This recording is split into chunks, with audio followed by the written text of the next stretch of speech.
睡眠呼吸暂停，也就是打呼噜，危害是比较大的，可以对人体造成多系统的损害，高血压呀、心脏病啊。有时候经常接到心内科呀或者神经内科的会诊，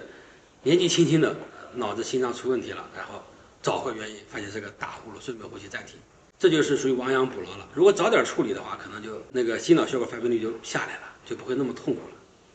那怎么判断这个打呼噜呢？或者是怎么判断这个打呼噜需要治疗了呢？这个时候咱们就生活中要注意到这个情况，比如说晚上睡觉的时候，家里人发现，哎，这不睡觉怎么憋住了，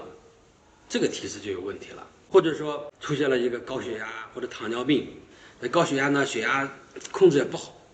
吃几种药效果也不好，然后呢，或者有糖尿病了控制也不好，这个也要考虑是不是有打呼噜这什么的问题。另外还有一个比较有意思的情况就是啥呢？就是你白天困的，哎呀，这白天困的就不行，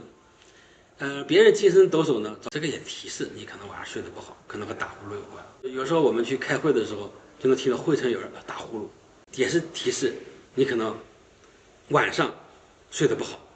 睡得不好的原因呢，可能晚上有反复的睡眠呼吸暂停。这样的话，你虽然睡了一晚上，但是你的优质睡眠很少，这个时候白天就会困，就会疲倦，很容易进入一个这个睡眠状态。所以说这个是会引起很多的不良的后果，比如说开车呢打盹，然后出车祸呀等等。所以说大家还是一定要重视，如果出现刚才我说的这些情况的话，一定要注意到医院来找一找咱们专科的医生来评估一下是不是有问题，及早的给予治疗，这样的话对大家是最好的。